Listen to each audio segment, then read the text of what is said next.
আসসালামু আলাইকুম রহমতুল্লাহ। আজকে ইনশাআল্লাহ তাআলা আলোচনা শুনবো সালাত কা মতলব क्या है, অর্থাৎ নামাজের অর্থ কি। আরেকটি আলোচনা শুনবো, সেটা হলো সুরিয়ানি মে সালাত কা মতলব क्या है, অর্থাৎ সুরিয়ানি ভাষায় সালাতের অর্থ কি। মূল আলোচনা দুইটি হলো উর্দুতেই, আমি বাংলা ট্রান্সলেট করছি এবং আমার বাংলা আলোচনা শেষে আমি ক্যাপশনে এবং ডেসক্রিপশনে দুইটি বয়ানেরই লিংক দিয়ে দেব, যাতে আপনারা সৈয়দি ইউনুস আল গহর হুজুরের পবিত্র জবান পাক থেকে এই আলোচনাটা শুনে এই আলোচনা নূর ফয়েজ ইরফান আপনাদের কলবে যেন আপনারা ধারণ করতে পারেন। এক ভাই সৈয়দি ইউনুস আল গহর হুজুরকে প্রশ্ন করেছেন যে কোরআনের কিছু আয়াত আছে যে হুজুর পাক মেরাজে যাওয়ার আগে নাজিল হয়েছিল, যেমন সূরা কাউসার, তারপরে সূরা ইসরার ১১০ নম্বর আয়াত। এখানে সালাতের কথা বলা হয়েছে, কিন্তু ওই সময় হুজুর পাক কিভাবে সালাত আদায় করতেন এই বিষয়ে প্রশ্ন করা হয়েছে। জবাবে সৈয়দ ইউনুস আল গহর হুজুর বলেন যে আসল শব্দটা যে সলাত, এই সলাতের যেটা আর কি, যে এটা এই শব্দ থেকে বের হয়েছে কোথা থেকে, যে সল, এখান থেকে সদ আর লাম সুরিয়ানি শব্দ থেকে এটা ধার করে নেওয়া হয়েছে। এই সলটি, এটার অর্থ হলো যে যোগাযোগ করা, টু লিঙ্ক। যেমন লিঙ্ককে ইংরেজিতে ব্যবহার করতে গেলে আপনি বলবেন যে ইস্টাবলিশড লিঙ্ক অথবা কানেকশন, এরকম। এজন্যই আরবিতে আল্লাহ সুবহানাহু ওয়া তাআলা আর কি বলেছেন যে নামাজ কায়েম করো। তাহলে যে সলের অর্থ কি হলো, টু কানেক্ট অথবা টু লিঙ্ক। লিঙ্ক হলো কায়েম করা আর কি, এরকম। যেমন কানেকশন আমরা ডায়াল করে থাকি মোবাইলে, এভাবে হাদিস শরীফে আর কি। এটির আলোকে যদি এখন হাদিস শরীফ শুনেন তাহলে বুঝতে পারবেন যে লা সলাতা ইল্লা বি হুদুরিল কলবি। এই হাদিস শরীফটা হলো আইনুল ফাকার, কিতাব হলো আইনুল ফাকার, আর পৃষ্ঠা হলো ১১৮ নম্বর পৃষ্ঠা। হাদিস শরীফের অর্থটা কি, যে লা সলাতা ইল্লা বি হুদুরিল কলবি, লা সলাতা যোগাযোগ হবে না যদি কলব শুদ্ধ না হয়, যে লা সলাতা কোনো যোগাযোগই হবে না, ইল্লা বি হুদুরিল কলবি ততক্ষণ না আমরা কলব হাজির হয়ে যায়, মানে আমাদের কলব না হাজির হয়ে যায় ততক্ষণ পর্যন্ত যোগাযোগ হবে না। আসল জিনিস হলো যে কানেকশন, এরকম যে লিঙ্ক যুক্ত করা, সল যোগাযোগ করার আসল অর্থ এটা। এই জিনিসই হুজুর সাল্লাল্লাহু আলাইহি ওয়াসাল্লামের জন্য আমরা ব্যবহার করে থাকি, যেমন সল্লু আলাইহি ওয়া আলিহি, এটাও যোগাযোগের জন্য সল শব্দ ব্যবহার করা হয়েছে। মেরাজের পূর্বে যে সলা শব্দটি ব্যবহার করা হয়েছে হুজুর পাকের উপরে, যেমন সূরা ইসরার ১১০ নম্বর আয়াতে এখানে আল্লাহ সুবহানাহু ওয়া তাআলা বলছেন যে কুলিদউল্লাহা ওয়াদউর রহমানা, যে আল্লাহ সুবহানাহু ওয়া তাআলাকে রহমান বলে ডাকো বা আল্লাহ বলে ডাকো, যেটাই বলে ডাকো না কেন, এরকম। যে অবশ্যই আপনি সালাত কায়েমে রাখবেন, মানে অবশ্যই আপনার সালাত কায়েম করে রাখবেন। যেই নামেই আপনি আল্লাহ সুবহানাহু ওয়া তাআলাকে ডাকুন না কেন, আপনার সালাত আপনি কায়েম করে রাখবেন। এর মানে কি, আপনি যোগাযোগে থাকবেন। যখন আপনি যোগাযোগ করবেন, এটা জোরে বলার দরকার নেই, এটা খফের দিকে ইশারা। যেমন এই আয়াতে পাকের মধ্যে আছে আর কি, ওয়ালা তাজহার বি সলাতিকা, অর্থাৎ জোরে বলার দরকার নেই। এটা হলো সূরা ইসরার ১১০ নম্বর আয়াত। এভাবে সূরা কাউসার আল্লাহ সুবহানাহু ওয়া তাআলা বলেন ফাসল্লি লিরব্বিকা ওয়ানহার, এখানে যে সল বলা হয়েছে ফাসল্লি, আল্লাহ সুবহানাহু ওয়া তাআলা এখানে যে লিঙ্ককে ঠিক রাখার জন্য বলেন আর কি, যোগাযোগ ধরে রাখার কথা বলেছেন আর কি। এখানে নামাজের হুকুম আল্লাহ সুবহানাহু ওয়া তাআলা দেননি, বরং আল্লাহ সুবহানাহু ওয়া তাআলা এখানে যোগাযোগে থাকার কথা বলছেন। এখন প্রশ্ন হলো সল, এটা কখন আর কি সলা হয়েছে, এটা হলো প্রশ্ন। সল হলো আল্লাহ সুবহানাহু ওয়া তাআলার সাথে যোগাযোগে থাকা।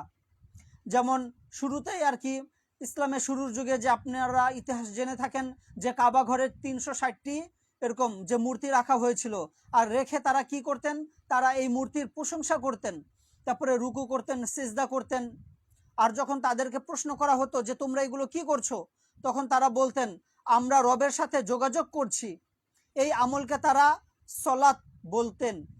আর পরে আল্লাহ সুবহানাহু ওয়া তাআলা এই পাঁচ ওয়াক্ত নামাজ নাজিল করেন আর কি, যে রুকু থাকবে, সিজদা থাকবে, কিয়াম থাকবে, কুউদ থাকবে, এগুলো থাকবে আর কি। এটা সেদিক থেকে মিল রেখে আল্লাহ সুবহানাহু ওয়া তাআলা করেছেন।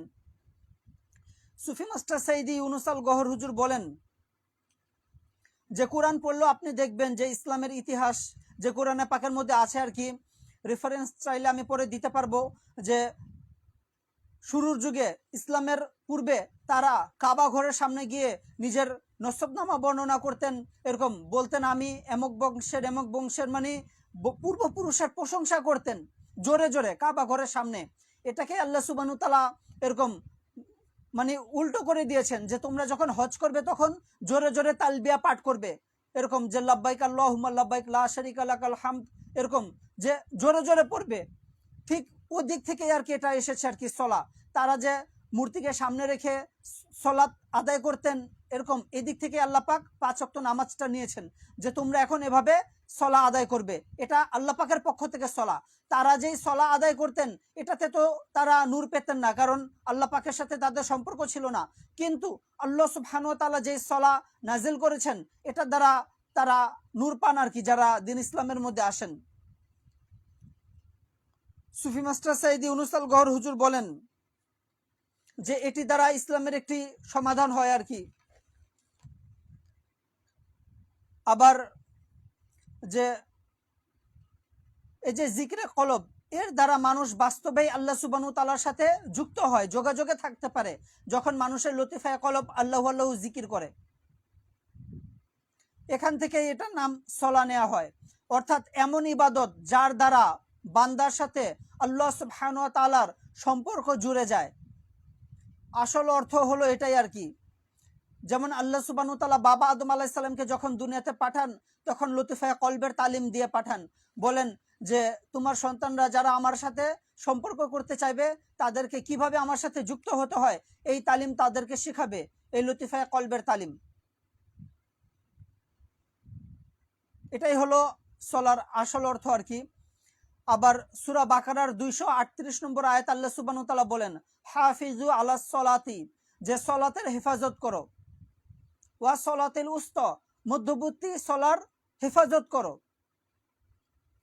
এখন কথা হলো যে এটার অর্থটা কি। শরীয়তওয়ালারা বলেন যে মধ্যবর্তী সালাত হলো নামাজ 5 ওয়াক্ত, মাঝখানে নামাজ হলো আসর। এটা বলে থাকেন, এটা ভুল। আপনি কি কখনো মসজিদে গিয়ে শুনেছেন ইমাম সাহেব বলেছেন ভাই আজকে আসরের নামাজ হবে না, নামাজ চুরি হয়ে গেছে?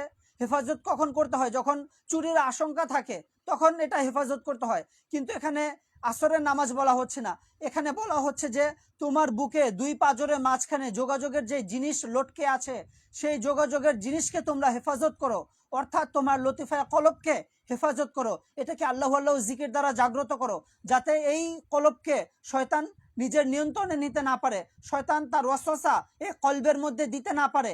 এই মধ্যবর্তী সলাতকে তোমরা হেফাজত করো, এটা লতিফায়ে কলবের দিকে ইশারা।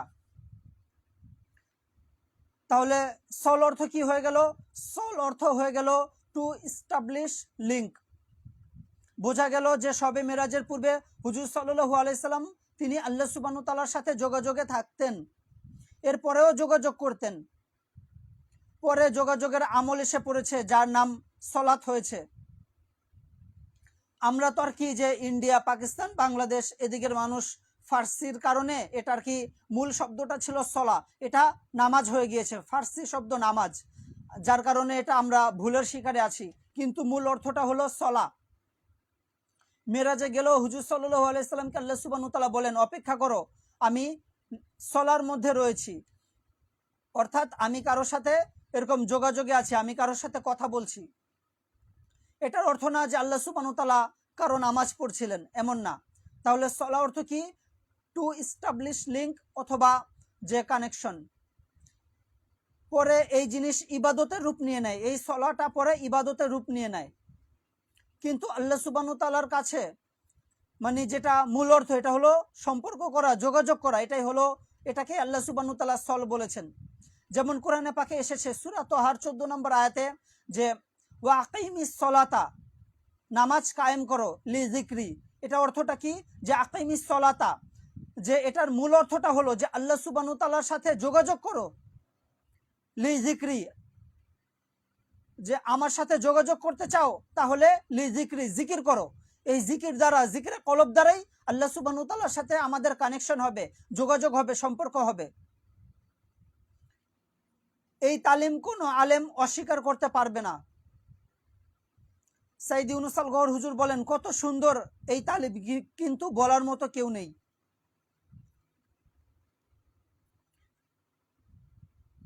আবার আরেকটি হাদিস শরীফ আপনি খেয়াল করবেন, যে হাদিস শরীফে এসেছে যে আসসালাতু মিরাজুল মুমিনিনা, যে সলা হলো যে মুমিনের জন্য মেরাজ।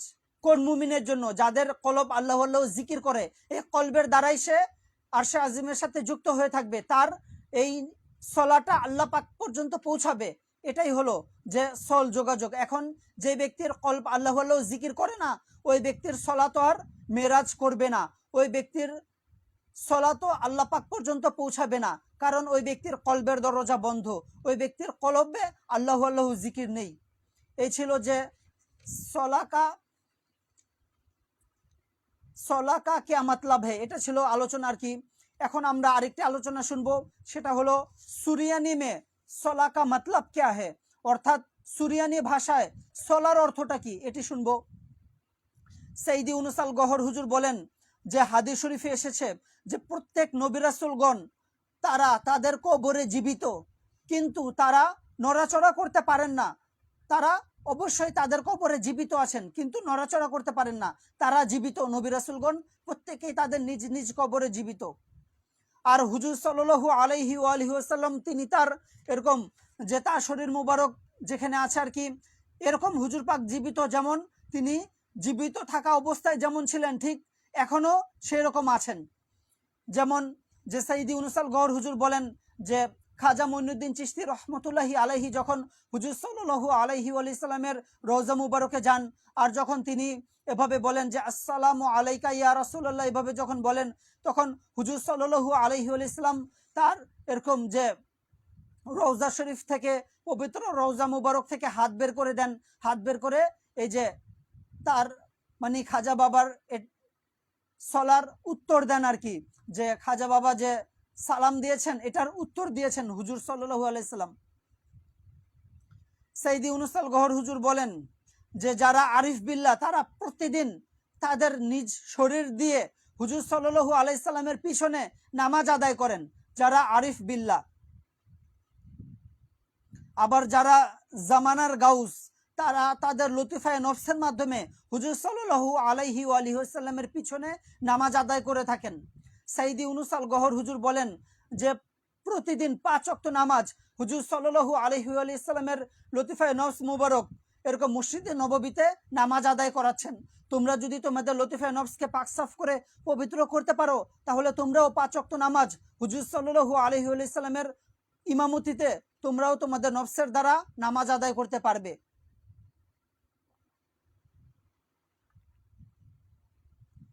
যে নামাজের কাহিনী বাতিনে এখানেও রয়েছে আর কি, যেমন বাইতুল মামুরেও নামাজ রয়েছে। আলামে কোনিয়াতে নামাজ হয়, কিন্তু আলামে জাতিয়াতে নামাজ হয় না। আলামে কোনিয়াটা কি? আলামে কোনিয়াটা হলো যে এটা হলো সৌরজগৎ, এটাকে বলা হয় আলামে নাসুত। এর উপরে হলো মালাকুত, এর উপরের জগৎ হলো আলামে জাবারুত, মাঝখানে এরকম ফাঁকা জায়গার পরে এটা হলো আলামে কোনিয়া। এই 3টি জগৎ হলো আলামে কোনিয়া। আর এর উপরে 3টি জগৎ, যে আলামে হা হুইয়াত বলা যেতে পারে, আলামে হা হুইয়াত অথবা আলামে আঙ্কাবুত বলা যেতে পারে এরকম। এর উপরে হলো আলামে ওয়াহদাত, এর উপরে আলামে আহদিয়াত। এই যে ফাঁকা জায়গার উপরে 3টি স্তর, 3টি জগৎ, এটাকে বলা হয় আলামে জাতিয়া। এই আলামে জাতিয়াতে কোনো নামাজ নেই, আলামে কোনিয়াতে নামাজ রয়েছে। আলামে জাতিয়াতে কি আছে? ওখানে সলা মানে কি?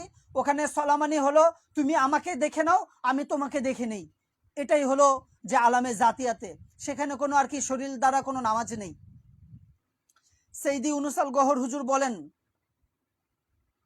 যে এখানে তো সালাতের অর্থ একটি দুনিয়াতে, আবার ঊর্ধ্ব জগতে সালাতের অর্থ আরেকটি। এর জন্য আপনার ইংরেজি শব্দ বুঝতে হবে। যদি আমরা সালা মানে সলাহ শব্দটি যদি আমরা বুঝতে চাই, যেমন একটা হলো টু সি দেখা, আরেকটা হলো টু লুক, এটা অর্থ দেখা না, এটা অর্থ হলো নজর উঠানো, এরকম নজর উঠানো। যেমন আপনি যদি টু লুক ফর বলতে চান, তাহলে এটার অর্থ দেখা হবে না। টু লুক মানে কি? নজর উঠানো, আর ফর সামথিং মানে কোনো কিছুর জন্য, এরকম। দুইটা এক জিনিস নয়। সৈয়দি ইউনুস আল গহর হুজুর বলেন যে খোঁজার জন্য এটা বলা হয়, যে টু লুক ফর, এরকম কোনো কিছু খোঁজ করার জন্য বলা হয় আর কি। যেমন স্পিক আর টক এর মধ্যে পার্থক্য রয়েছে। স্পিক কি? স্পিক হলো বলা, সামনে কেউ থাকুক বা না থাকুক, বলার জন্য সামনে থাকা কারো জরুরি না। মানুষ এরকম গোসলখানায়ও একা একা গুনগুন করে, গান গায়, একা একা বলে, এরকম বলার জন্য সামনে কেউ থাকা জরুরি না, এটা হলো স্পিক। আর যদি বলা হবে যে টক, এর মানে কি? এর মানে হলো যে কারোর সাথে কথা হচ্ছে, যে আরো কেউ রয়েছেন যিনি এটা শুনছেন। সাধারণ মানুষের চলা হলো এরকম যে স্পিক, সে শুধু পড়ে যাচ্ছে আলহামদুলিল্লাহি রাব্বিল আলামিন, এই যে পড়ে যাচ্ছে, এটার কোনো ব্যাকফিট নেই। আর যারা আল্লাহ সুবহানাহু ওয়া তাআলার খাস, তাদের চলাটা কেমন? তাদের চলা হলো টক। এরকম তারা যখন সিজদাতে যান, সিজদাতে গিয়ে তারা যখন সিজদাতে যান তখন জবাব আসে যে লাব্বাইক ইয়া আবদি। যেমন মাওলায়ে কায়নাত মাওলা আলী কাররামাল্লাহু ওয়াজহু আলাইহিস সালাম, তিনি বলেছেন যে আমি ততক্ষণ পর্যন্ত সিজদা থেকে মাথা উঠাই না যতক্ষণ না পর্যন্ত আল্লাহ সুবহানাহু ওয়া তাআলার পক্ষ থেকে উত্তর না আমি শুনতে পারি, ততক্ষণ পর্যন্ত আমি আমার মাথা সিজদা থেকে উঠাই না, যতক্ষণ না পর্যন্ত আল্লাহ সুবহানাহু ওয়া তাআলা লাব্বাইক ইয়া আবদি না বলেন, অথবা আল্লাহ পাকের কাছ থেকে কোনো জবাব না পাই। এটা ছিল মাওলা আলী আলাইহিস সালামের নামাজ।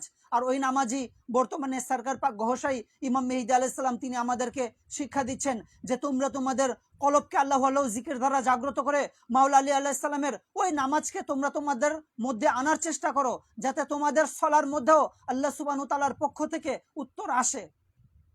আর এটার জন্য আমাদের একটু কষ্ট করতে হবে, সেটা হলো ইউটিউবে সার্চ দেব, ক্যাপিটাল লেটারে লিখবো ALRA, স্পেস দিয়ে লিখবো টিভি। বাংলাদেশ সময় অনুযায়ী রাত প্রায় 3:30 থেকে সকাল প্রায় 6টা পর্যন্ত সৈয়দি ইউনুস আল গওহর হুজুর আলরার প্ল্যাটফর্ম থেকে আলোচনা করেন। লাইভ মাহফিলে আমরা আলোচনা শুনতে পারবো ইনশাআল্লাহ তাআলা। সৈয়দি ইউনুস আল গওহর হুজুর বলেন যে সালাতের অর্থ এখানে মানে সেখানে আর কি, এখানে বলতে সেখানে আর কি, ঊর্ধ্ব জগতে আর কি কথাবার্তা। এজন্যই তো কোরআনে পাকে এসেছে যে বান্দা যখন সিজদাতে যায় সে যেন এমন যে চুপি চুপি নিজের রবের সাথে কথা বলে। হাদিস শরীফে আপনি এটি পাবেন। সুরিয়ানি ভাষায় আল্লাহ সুবহানাহু ওয়া তাআলা যে ভাষায় কথা বলেন সেটা হলো সুরিয়ানি ভাষা, সেটা আরবি না। শরীয়তওয়ালারা মোল্লারা বলেন আরবি, কিন্তু এটা ভুল, এটা আরবি না। আল্লাহ পাক যেই ভাষায় কথা বলেন সেটা হলো সুরিয়ানি ভাষা। এরকম কোরআনে পাকে অনেক শব্দ সুরিয়ানি শব্দ এসে পড়েছে, অনেক শব্দ। এই কারণেই তো কোরআন পড়ে শরীয়তওয়ালারা গোমরা হয়ে গিয়েছে, কারণ সঠিক অর্থ জানেন না। সুরিয়ানি ভাষা যদি মানে যারা ডিউটিওয়ালা তারা জানেন, এই রাজ আল্লাহ পাকের পক্ষ থেকে আতা করা হয়। যেমন সৈয়দি ইউনুস আল গওহর হুজুরকে আমি নিজ চোখে দেখেছি একদিন, মানে খাস মাহফিল ছিল সেই দিন। সৈয়দি ইউনুস আল গওহর হুজুর অন্যরকম কথা বলেছিলেন, তখন মানে বুঝতে পেরেছিলাম যে এটা মানে আরবি না, কারণ আরবি তো কম বেশি জানি আর কি, সেটা অন্য ভাষা ছিল আর কি, সুরিয়ানি ভাষা ছিল এরকম। সৈয়দি ইউনুস আল গওহর হুজুর বলেন যে সুরিয়ানিতে সলা অর্থ কথাবার্তা বলা। যখন হুজুর সাল্লাল্লাহু আলাইহি ওয়াসাল্লাম আরশে আজিমে পৌঁছান আল্লাহ পাকের দিদার করার জন্য, তখন আল্লাহ সুবহানাহু ওয়া তাআলা বলেন, হে রাসূলুল্লাহ আপনি থামুন, আমি সলাতে আছি। আল্লাহ পাক বলেছেন আমি কারোর সাথে কথা বলছি। সলাতে আছি মানে কি? আমি কারোর সাথে কথা বলছি।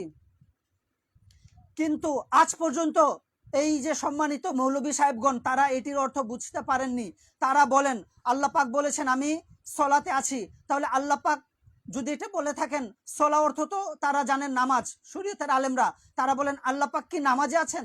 আল্লাহ পাক আবার আরশে আজিমে আল্লাহ পাক আবার কার নামাজ পড়বেন? তারা এই কারণে এটির উপরে আজ পর্যন্ত কথা বলেননি। কিন্তু এগুলো সৈয়দি ইউনুস আল গওহর হুজুর বলেন, কারণ সত্য তালিম তো শুধুমাত্র আলরা টিভিতে পাবেন, আর কোনো জায়গায় পাবেন না। সৈয়দি ইউনুস আল গওহর হুজুর তিনি বলেন আর কি যে এই কারণে মৌলবী সাহেবগণ ভয়ে এটার উপরে কোনো আলাপ করেননি আর কি, আলোচনা করেননি। যেমন কলবকে আল্লাহ সুবহানাহু ওয়া তাআলা এটা সলাতুল উস্তা বলেছেন আর কি, কলবকে সলাতুল উস্তা বলেছেন, যেটা আমি প্রথম আলোচনায় রেফারেন্স দিয়েছিলাম আর কি, যে হাফিজু আলা সলাতি ওয়া সলাতিল উস্তা, যে মধ্যবর্তী নামাজকে তোমরা হেফাজত করো। এটাই হলো যে মধ্যবর্তী সলা হলো জিকিরে কলব। সলার অনেক অর্থ আছে, সলার একটি অর্থ হলো জিকির করা। এরকম। আরেকটি অর্থ হলো যোগাযোগ করা, আরেকটি হলো যে স্মরণ করা, অনেক অর্থ আছে সলার। আবার সাইদি ইউনুস আল গহর হুজুর বলেন যে কুরআন তোমার কথা সে মানে তোমার লতিফায় কলব দ্বারা, এই যে কলবটা হলো সলাতে উস্তা, এটা রেফারেন্স কি? এটা রেফারেন্স হলো যে কলব দ্বারা তোমার কথা উপরে পৌঁছাবে আল্লাহ সুবহানাহু তাআলার কাছে, আর আল্লাহ সুবহানাহু তাআলার কথাও তোমার কাছে আসবে, এটা কলবের দ্বারা, কলবের মধ্যে ইলকা হয়। এরকম কোরআনে আছে আর কি, যে কলবে শাহীদের ক্ষেত্রে আল্লাহ পাক এটা আলোচনা করেছেন যে কলবের মধ্যে ইলকা হয়। এই লতিফায় কলবটা টেলিফোনের মতো কাজ করে থাকে। এরকম টেলিফোনে তো টক হয়ে থাকে, কি হয় যে কথা হয়ে থাকে, এই জন্য এটি আর কি সলাতুল উস্তা, এর দ্বারা কথাবার্তা বলা হয়। সলাতের আর কি যে আরবিতে যদি এটা যে বুঝতাম আমরা, তাহলে আমরা সঠিক অর্থটাই, এই সলা অর্থটা আমরা পেতাম। কিন্তু আমাদেরকে তো যে নামাজ বলা হয়েছে, যার কারণে যে সলার সঠিক রূপ আমাদের কাছে নেই। আমরা শুধু সলা বলতে যে এভাবেই বুঝি, হাত বেঁধে, এটাই বুঝি, কিন্তু এটা সলা না, মানে হাকিকি এটা না। সলার অনেক অর্থ আছে, মূল যেটা সেটা হলো আল্লাহ পাকের সাথে যোগাযোগে থাকা। এখন কেউ জিকিরে কলব অর্জন করেনি, আজীবন তিনি এভাবে তাহাজ্জুদ, ইশরাক, চাষ্ট, 5 ওয়াক্ত নামাজ পড়ছেন, তার নামাজ কি ফায়দা হবে? তার তো নামাজ তাকে মুখের মধ্যে মেরে ফেলে দেওয়া হবে, ছুঁড়ে মারা হবে। ফাওয়াইলুল লিল মুসাল্লিন আল্লাযিনা হুম আন সালাতিহিম সাহুন, সূরা মাউনের মধ্যে আল্লাহ পাক বলেছেন তারা শুধু কি করে, যে এসব মুসল্লিরা রিয়াকারি করে, এরকম এই নামাজ তাদের মুখের দিকে ছুঁড়ে মারা হয়। সাইদি ইউনুস আল গহর হুজুর বলেন যে সর্বপ্রথম প্রশ্ন সলাতের হবে, যে মৌলবীরা বলে থাকেন সর্বপ্রথম প্রশ্ন সলাতের হবে, এটার ব্যাখ্যাটা কি? এটার ব্যাখ্যা হলো এর মানে তোমার কলব এটা কি আল্লাহ সুবহানাহু তাআলার সাথে কথা বলেছিল নাকি বলেনি দুনিয়াতে থাকা অবস্থায়, এটাই জিজ্ঞাসা করা হবে। এর মানে তোমার কলবে সালিম ছিল কিনা দুনিয়াতে। সূরা শুআরা আয়াত 88-89, যে আলিয়ামা লা ইয়ানফাউল মালু ওয়ালা বানুন ইল্লা মান আতাল্লাহ বিকলবিন সালিমিন, ইয়মে হাসরে টাকা পয়সা কোনো কাজে আসবে না, কিন্তু যে ব্যক্তির কলবে সালিম ছিল, আল্লাহ পাকের সাথে যোগাযোগে ছিল, ওই কলবটাই তার ইয়মে হাসরে কাজে আসবে। আবার বাইতুল মামুরে যখন মানে রুহগুলো সলা আদায় করে, তখন এটার জবাব আসে আর কি, আপনি আল্লাহু আকবার বলবেন যে লাব্বাইকি ইয়া আবদি, এভাবে উত্তর আসবে। আপনি বলবেন আলহামদুলিল্লাহি রাব্বিল আলামিন, এভাবে বলবেন। তখন আবার যে আল্লাহ সুবহানাহু ওয়া তাআলার পক্ষ থেকে আপনার তারিফ আসবে, আপনার প্রশংসা আসবে। তাহলে ওই সালাতে না জানি কত মজা হবে। সাইদি ইউনুস আল গহর হুজুর বলেন, যেমন দুনিয়াতে আপনি জিকির করছেন ইয়া গওহর ইয়া গওহর ইয়া গওহর ইয়া গওহর, এরকম জিকির করছেন, আবার অন্য কেউ জিকির করছেন ইয়া গওহর ইয়া গওহর ইয়া গওহর, অন্য কেউ জিকির করছেন, কিন্তু আরেকজনের জিকিরের তিনি উত্তর পাচ্ছেন। সরকার পাক গহশাহ ইমাম মেহেদী আলাইহিস সালাম আরেকজনের জিকিরের উত্তর দিচ্ছেন, তাহলে তো অবশ্যই তিনি যিনি উত্তর পাচ্ছেন জিকিরের মধ্যে, সরকার পাক গহশাহী ইমাম মেহেদী আলাইহিস সালামের পক্ষ থেকে, তার জিকিরের মধ্যে তিনি তাহলে কত মজা পাবেন। ঠিক একই রকম আর কি। সাইদি ইউনুস আল গহর হুজুর বলেন যে আল্লাহ সুবহানাহু তাআলার পদ্ধতি এটি, যে ফাযকুরুনি আযকুরকুম, এরকম যে তুমি আমার জিকির করো, আমি তোমার জিকির করব। এটা ব্যাখ্যা সুফি মাস্টার সাইদি ইউনুস আল গহর হুজুর তিনি সরকার পাক গহশাহ ইমাম মেহেদী আলাইহিস সালামকে জিজ্ঞাসা করেছিলেন যে সরকার পাক, আমরা যদি আল্লাহু জিকির করি, আল্লাহ পাকও কি আমার নামের জিকির করবেন? তখন সরকার পাক বলেন, সাইদি ইউনুস আল গহর হুজুরকে বলেন, না না না, এটা না, আল্লাহ সুবহানাহু তাআলা কারো নাম নেন না। তখন সাইদি জি তিনি বলেন যে মালিক, তাহলে এটার উত্তর কি হবে? জবাবে সরকার পাক বলেন যে তোমার কলবের দিকে এটি ইশারা। তোমার কলব যখন আল্লাহু আল্লাহু করবে, আল্লাহু আল্লাহু জিকির চালু হয়ে যাবে তোমার কলবের মধ্যে, এই জিকির আল্লাহু আল্লাহু জিকির পরস্পর বাড়ি খাবে, আর বাড়ি খেলে নূর উৎপন্ন হবে। যেমন যে সমুদ্রের ঢেউ বাড়ি খায়, বাড়ি খেতে বাড়ি খাওয়া এগুলো থেকে নূর উৎপন্ন হয়, বিদ্যুৎ উৎপন্ন হয়। ঠিক যে দুধ থেকে মাখন বের করা হয়, দুধকে ভালোভাবে ফেটে, এভাবেই আর কি যখন আল্লাহু আল্লাহু জিকির এক একটা জিকির বাড়ি খাবে পরস্পর, তখন নূর উৎপন্ন হবে। আর জিকিরের ফলাফলটা কি হবে? তখন জিকিরের ফলাফলটা হবে যে তখন নূর উৎপন্ন হবে। এই নূর উৎপন্নটাই হলো জিকিরের ফলাফল। আর এটাই হলো যে ফাযকুরনি, এটাই আর কি যে ফলাফলকে ফাজকুরনি বলে। আর এই যে নূর উৎপন্ন হচ্ছে এটাই আর কি, আজকুরকুম তোমার পক্ষ থেকে নূরের, সেটা মানে তোমার পক্ষ থেকে নূর, কলব আল্লাহ আল্লাহ জিকির করছে, এখন জিকিরের নূর উপরের দিকে যাচ্ছে, কলব থেকে বের হয়ে পুরো শরীরে নূর আলা নূর হয়ে যাবে, পুরো শরীরে আল্লাহ আল্লাহ জিকিরের নূর ছড়িয়ে যাবে, তখন কলব থেকে নূর এভাবে উপরের দিকে আস্তে আস্তে উঠতে থাকবে, উপরের দিকে যেতে থাকবে আল্লাহ পাকের দিকে, এটা নূর উৎপন্ন হচ্ছে আর কি। আর আল্লাহ সুবহানাহু তাআলার পক্ষ থেকে যখন নূর আসবে তোমার কলবের দিকে, এটি হলো যে আযকুরকুম। এখন নূর নিচের দিকে যে আসা, এটা হলো সিরাতুল মুস্তাকিম, এটা সিরাতুল মুস্তাকিম, মানে নিচে থেকে যখন নূর ওপরের দিকে যাবে এটা হলো সিরাতুল মুস্তাকিম। আর ওপর থেকে যখন আল্লাহ সুবহানাহু তাআলা দেখবেন যে ব্যক্তির কলব জিকির করে করে নূর উপরের দিকে আসছে, আবার আল্লাহ পাক যখন তাকাবেন তখন ওই নূর আবার ওপর থেকে এভাবে আসবে, এভাবে নূর এসে এভাবে মিলে যাবে, একসাথে মিলে যাবে, তখন এটা হবে যে হাবলুল্লাহ, এটা হাবলুল্লাহ। সৈয়দি ইউনুস আল গহর হুজুর বলেন যে জিকিরের ফলাফল এটা হলো যে ফলাফলটা হলো নূর, এই আযকুরকুম এটা হলো তোমার পক্ষ থেকে নূর, এটা উপরের দিকে যাবে। আর আল্লাহ সুবহানাহু তাআলা থেকে যখন নূর তোমার কাছে আসবে এটি হলো যে আযকুরকুম। যে ফাজকুরুনি, ফাজকুরুনি এটাকে বলা হয় যে নূরের ফলাফল, আল্লাহ আল্লাহ জিকির করছে কলব, এটা হলো যে ফাজকুরুনি, নূর উৎপন্ন হয়েছে, এটা উৎপন্ন হয়ে যখন উপরে যাবে তখন আল্লাহ সুবহানাহু তাআলা আমাদের দিকে নূর পাঠাবেন।